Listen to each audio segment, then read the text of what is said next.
안녕하세요. 이정원입니다. 2020년 4월 17일 좀 저녁 늦은 시간입니다.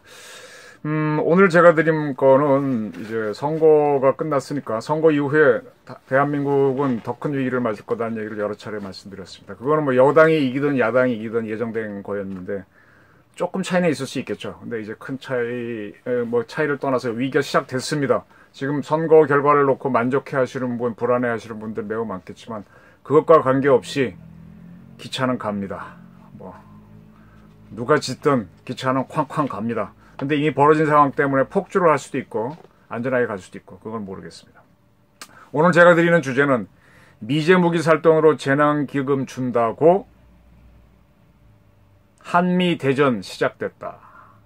제가 여러 차례 대한민국의 위기는 외부로 온다, 외교안보에서 온다 이런 얘기를 했는데 이제 본격적으로 시작되는 것 같습니다. 그런 거 이미 발빠르게 보도 보신 분들은 감 잡으셨을 거고요. 제가 조금 해설을 더 보태드리겠습니다. 해리 해리스 한국 대사, 주한 미국 대사가 사의를 표명했다는 보도가 있었습니다. 저도 선거 한 열흘 전부터 개헌 저지선 야당 지킬 수 있겠느냐, 문재인 대통령의 대운 이런 예측을 했는데 미국이 한국 선거 결과를 예측 못했겠어요?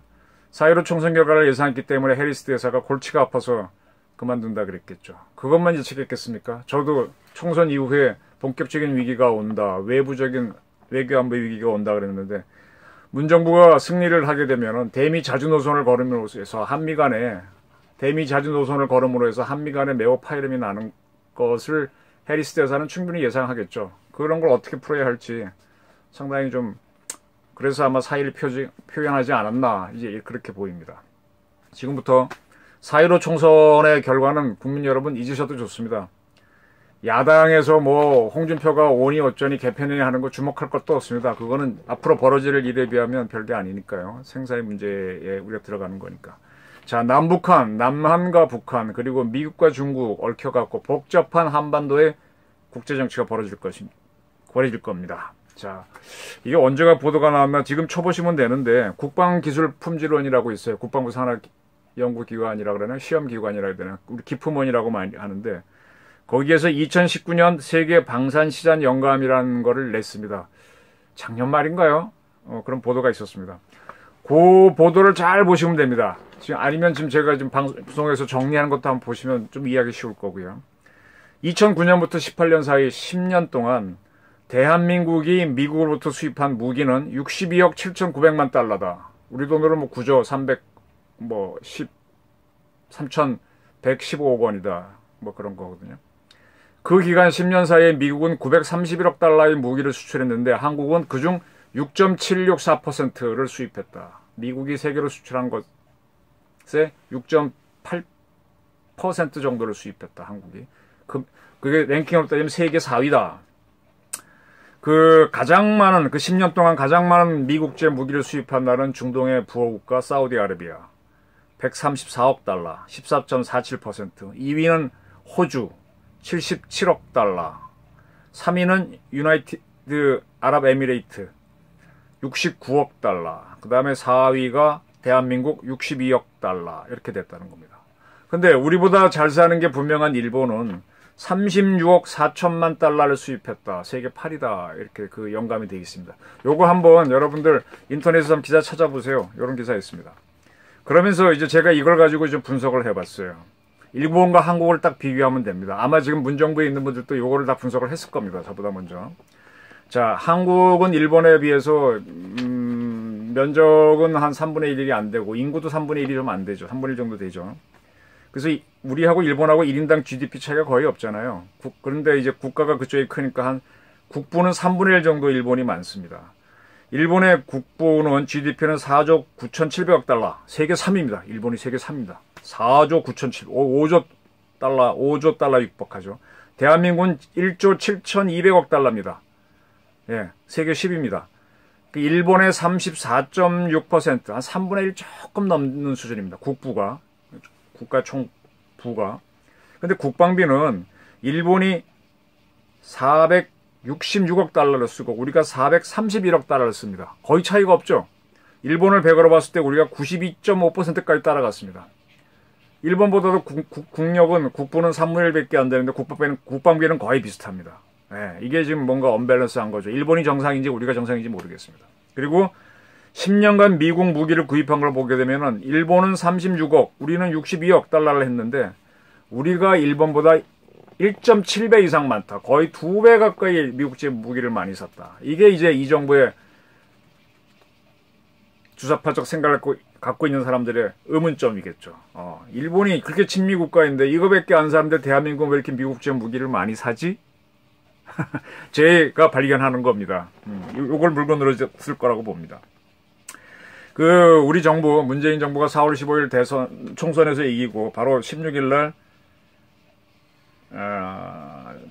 임시국무회의를 열어가지고 이제 추경안을 결정했는데 7조 6천억 원이 필요하다 해서 2차 추경을 편성했습니다. 그래서 7조 6천억 원을 만들기 위해서 각 부처의 예산을 줄였는데 국방부에서 무려 1조 원 가까운 돈을 삭감을 시켰어요. 9,047억 원을 줄였습니다. 근데 그거 면면을 보니까 전력 운영비, 이건 쉽게 말하면 뭐 부대 운영하기 위해서 직업군인들 봉급 주고 병사들 밥 주고 하는 그런 돈입니다. 거기에서는 1,927억 밖에 안 깎았는데 방위력 개선비에서 7,120억을 줄였습니다. 방위력 개선비는 무기 사오는 겁니다. 우리가 아까 미국에서 많이 사온다 그랬죠? 그걸 줄인 겁니다. 그래서 좀 더 구체적으로 뭔가 하면은 FA-35A 스텔스 전투기를 사오는데 3천억을 까겠다. 해상작전 헬기를 하기 위한 준비한 2천억 원을 빼겠다. 광개토 3 사업, 이게 이지스, 제가 한 일주일 전에 이지스 사업 방사청이 왕추위 안 열고 있다고 보도했었죠. 바로 그겁니다. 1,000억 원을 까겠다. 예, 다 미국에서 살 수 있는 것들이죠. F-35A는 확실히 미국이고, 이지스 하면 SM-3, 북한이 쏘는 탄도미사일을 요격할 수 있는 SM-3를 사오는 돈을 깎겠다 이거죠. 예, 북한. FA-35A는 40대를 우리가 산다고 이미 결정한 거예요. 그래서 7조 4천억 들여서 14년도에 결정을 해가지고 지난해까지 13대가 들어왔고 올해 26대가 들어오고 내년까지 이제 총 다 끝나는데 그 사업에서 3천억을 빼겠다는 겁니다. 해상작전 헬기는 12대를 도입하는 건데 아직 기종 확정은 안 했어요. 영국산 레오나르도 AW159 와일드캣이라고 하는 작은 거하고 미국 로키드 마틴의 MH-60R 시호크를 경합하고 있는데 이 도입하는 사업을 연기하겠다는 거죠. 돈을 까겠다는 거는. 그리고 아까 광개토 3 사업은 북한이 쏜 탄도미사일 SM-3 도입하는 예산을 이제 뭐 준비하는 예산을 까겠다 그런 거죠. 김일동 국방부 전력정책관이 뭐라고 밝혔는가 하면요. 국내 방위산업에 들어가는 예산은 줄이지 않는다. 해외 도입 사업을 중심으로 감액을 했다 그랬습니다. F-35A와 이지스 전투체제 도입은 올해 내기로 한 일부 금액을 내년에 지불하는 방안을 두고 미 정부와 협의하고 있다. 그러니까 어차피 미국 줘야 되는데 이미 도입하기로 결정했잖아요. F-35A는. 근데 올해 줄 걸 내년에 주는 걸로 이렇게 연기하면서 3천억 까겠다. 이지스 사업도 뭐 1,000억 까겠다 그런 거죠. 그리고 설명을 우리 정부는 매년 약정된 무기 도입병, 우리가 무기를 갖고 오게 되면 그 약정된 만큼 중간 정산을 해주는데 그거를 1년 주시겠다 그런 얘기입니다. 네. 그러니까 미국 골탕 먹어라 이거죠. 그 다음에 나오는 얘기가 코로나19 재난기금 마련 이후로 이걸 하는데 그 이면에는 미국과 지금 방위비 분담금 협정이 타결되지 않았기 때문에 그래서 하는 거다 이런 설명이 있었습니다. 그래서 미국이 방위비 협상에서 과도한 인상을 요구했기 때문에 우리가 미국 무기를 많이 사서 한미동맹에 기여하고 있는데 그러지 말아라고 설득을 했는데 그게 잘 안 됐기 때문에 급하지 않은 무기 도입을 늦추는 것을 늦춤으로써 재난기금을 만들었다. 그래서 미국은 아마 이런 거에 대해서 우리한테 트집을 잡기 어려울 거다 이렇게 설명을 좀 했답니다. 또 다른 정부 관계자는 트럼프 행정부는 분명히 보복을 할 것 같다. 그러나 우리로서는 무기 구매 예산을 삭감함으로써 방위비 무기를 적게 삼으로 해서 미국에 분명한 메시지를 주겠다라는 겁니다. 방위비 분담금 너무 올리지 말라. 네. 그러니까 미국과 게임 해보겠다 이런 얘기죠. 이런 거에 대해서 이제 미국에서도 예측을 했던 것 같아요. 브리스 베닛이라고 꽤 많이 알려진 랜드연구소 선임연구원이 VOA 방송에 나와갖고 문재인 정부는 대미 자주를 주장하니 그건 갈로 치고 말 안 한 거죠. 단호하게 나설 것 그렇게 예상했고, 그 다음에 방위비 분담금을 많이 증액을 요구하면 한국은 미국산 무기 예산을 깎을 것이다. 그에 따라 미국 내 일자리가 줄어든다. 이런 예측을 이미 했습니다. 그러니까 서로 다 아는 거죠. 근데 카드를 여러분 국민들은 모르고 계시다가 이제 툭 던지기 시작, 서로 게임이 들어간 겁니다. 저는 그걸 약간 감을 잡았기 때문에 이제 어떤 위기가 올 것이다 얘기한 거고요. 물론 위기가 아니고 우리가 완성할 수도 있고요. 완패할 수도 있고 모르겠습니다. CIA에서 애널리스트, 분석관을 했던 브루스 클레잉러 헤리티지 선임연구원은 역시 같은 얘기. 한국이 방위비 분담금 협상을 하기 위해서 국방비를 줄일 것이다. 이런 예측을 했습니다.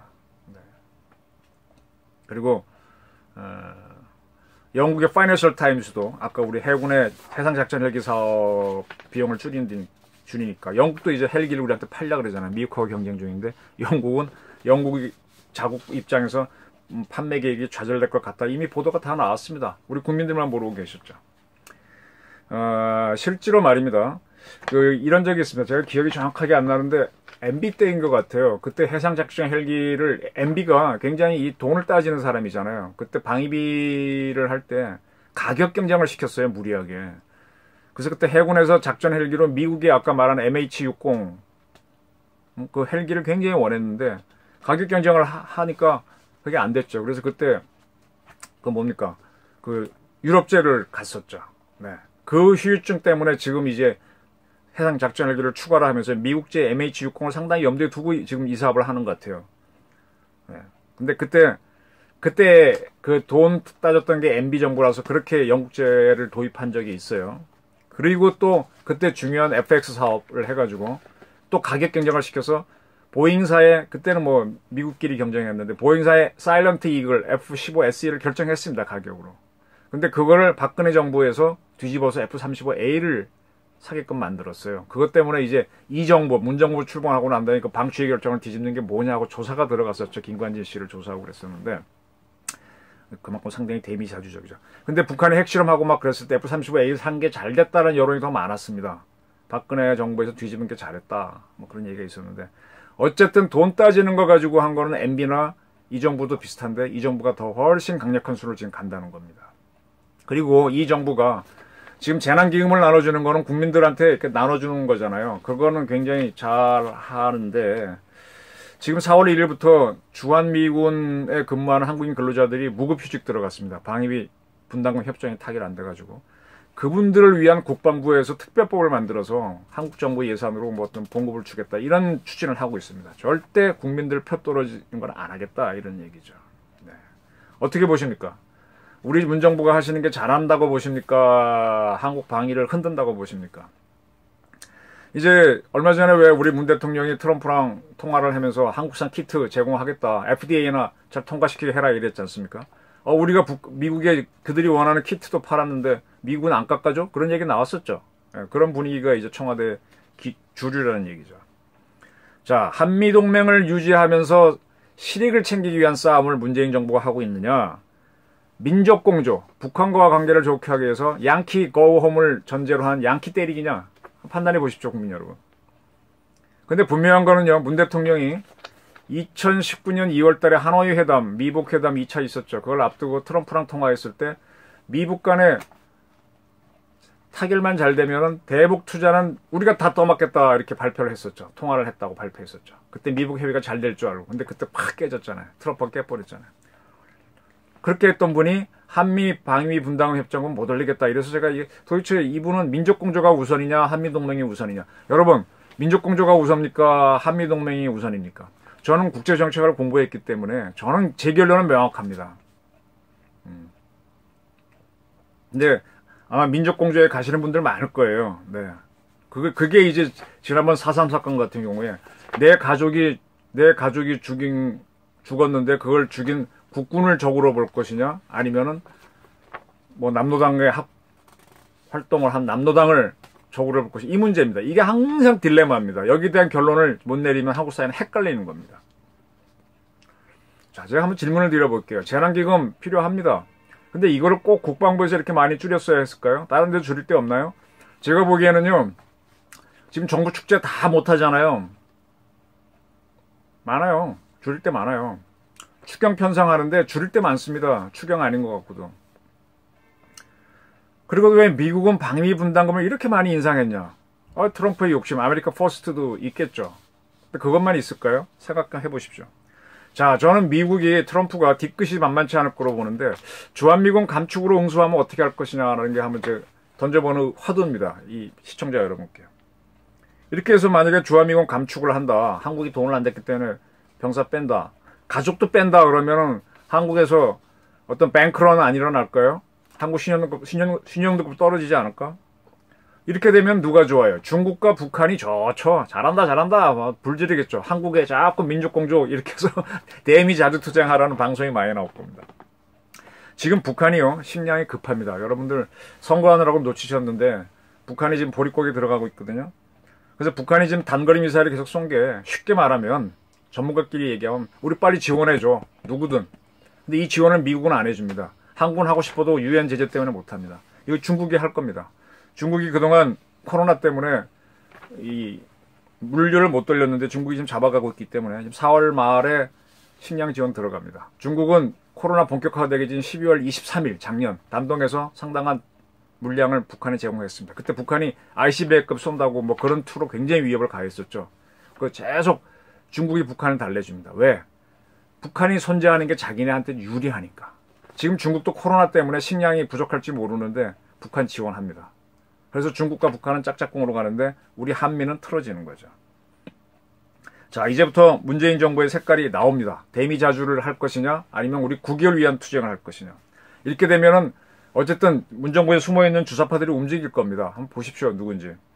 그리고 제가 차이나 게이트는 제 보도로 시작됐다고 한 적이 있었는데 차이나 게이트가 움직일 수 있을 겁니다. 잘 보십시오. 어떻게 하게 되면 누가 친중국 발언을 하게 되고 차이나가 어떻게 움직이는지 그리고 여론을 어떻게 만드는지 잘 보십시오. 자, 이제부터 이제 국민들한테 시청자한테 말씀드리겠습니다. 여당을 지지하신 분들이 제 방송 보는 분들이 더 많겠죠. 거기에도 당선자가 많으니까 같은 비율이라면 선택하지는 않은 국민들도 있을 거예요. 이 앞으로 벌어지는 사태는 선택을 여당을 했든 야당을 했든 모든 분들이 다 집니다. 나는 여당을 지지 안 했다 그래서 어떤 내가 피해가는 것도 아니에요. 지지했다 그래서 내가 더 매를 맞는 것도 아닙니다. 한꺼번에 갑니다. 국제정치는 냉혹합니다. 미국이 우리를 압박하든 중국이 우리를 갖고 놀든 북한이 우리를 위협하든 마찬가지라는 거예요. 지금 현재 사드 기지, 성주 기지에 대한 환경영향평가를 3년이 넘도록 문재인 정부가 안 끝내고 있거든요. 예? 아주 미국엔 자주적으로 나가는데 북한의 위협에 대처하기 위해서는 사드도 필요하고 패트리어트 팩3도 필요한데 제가 분명히 말씀드리는 거는 패트리어트 최신형인 팩3는 청와대 바로 뒤에 북악산에 들어가 있다는 겁니다. 그 최근에. 이게 현실입니다. 하여간 제가 드릴 수 있는 말씀은 다 드렸고요. 국민 여러분께서 스스로 한번 판단하시기 바랍니다. 감사합니다.